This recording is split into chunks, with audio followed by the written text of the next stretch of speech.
I knew something was wrong the second the laughter hit me, sharp, loud, and aimed directly at me like a dart I never saw coming. My wife, Maya, was standing in the center of the living room, holding a wine glass, surrounded by her friend from work. And there she was, laughing at me. Not with me, at me.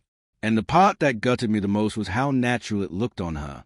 She'd told me earlier that hosting this little team night at our place would be good for networking, that I should just relax, be supportive, and stay out of the way. I told myself she was just stressed. But watching her toss back her hair and smirk at her coworkers as she told a story about me, I realized she didn't seem stressed at all. She seemed comfortable, confident, too comfortable. I stayed at the edge of the room, pretending to refill the snack trays, pretending I didn't hear every word. But I did. He actually asked me, Maya said loudly, if I thought he should apply for that promotion at his job. I swear, sometimes it's like a little kid asking for a permission slip. The room burst into laughter. My wife, my partner, was using me as entertainment. And the worst part? She knew I was right behind her. Her coworker Liam stood next to her, smiling just a little too wide. I'd met him twice before. He was always too comfortable with her, like he knew something I didn't. And something in the way he leaned toward her that night told me he'd been part of this conversation before. Maybe in private. Maya finally looked back and saw me. For a second, her face tightened. Guilt, annoyance, something. Then she smoothed it away with the same fake smile she used on waiters. "Oh, babe," she said sweetly, "I didn't know you were right there." But she had. I could see it in her eyes. The humiliation settled deep in my stomach, thick and burning. That was when I realized something.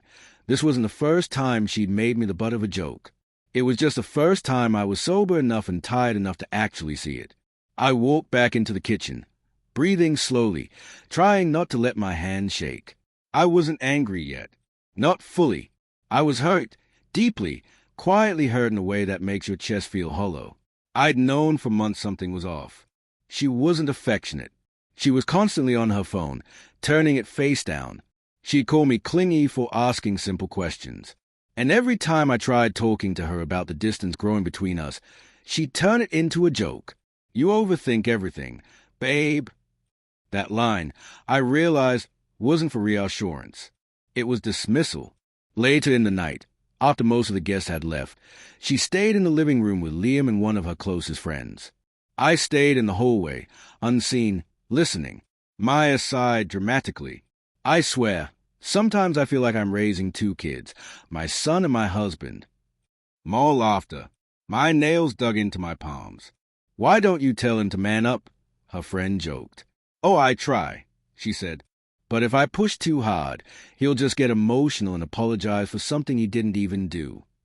Liam murmured, "You deserve someone who keeps up with you." There was a silence, too long, too familiar.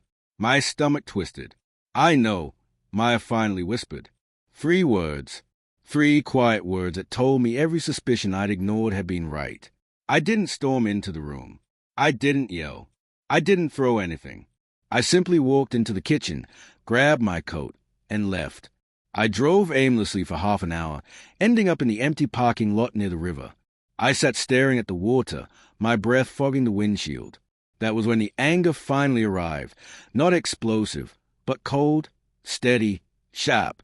I'd supported her through job changes, financial stress, her father's health issues. I'd stayed patient, stayed loyal, stayed soft. And she'd turned my gentleness into weakness. She thought she could joke about me because I wouldn't fight back. She thought humiliation was something I was too harmless to resist. That's when the idea formed. Not revenge. Exactly. More like clarity. A realization that I didn't need to hurt her to make her feel the weight of what she'd done. I just had to stop carrying it. I waited in the parking lot until I knew the guests must be gone. I drove home calmly, walked in quietly. She was in the kitchen, putting away dishes, humming to herself.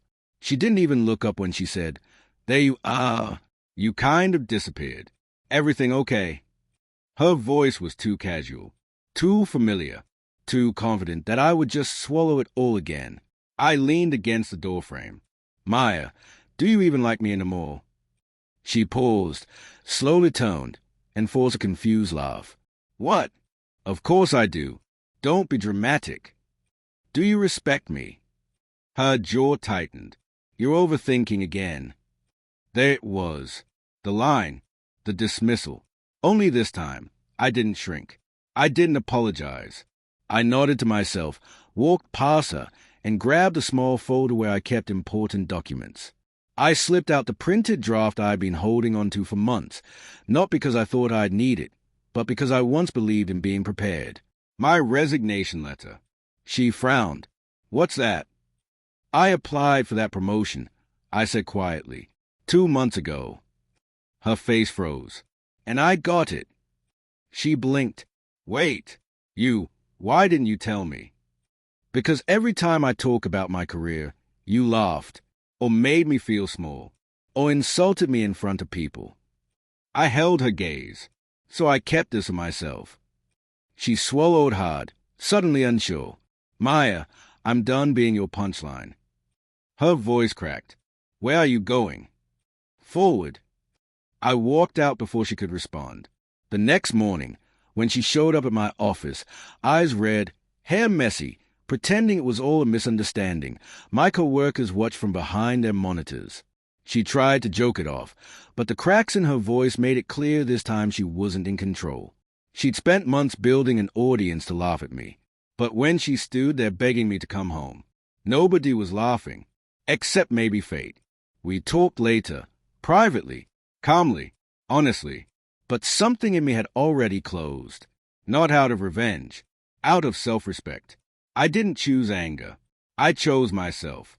And that, I think, was the first time she finally saw me, not as someone to mock, but as someone she lost.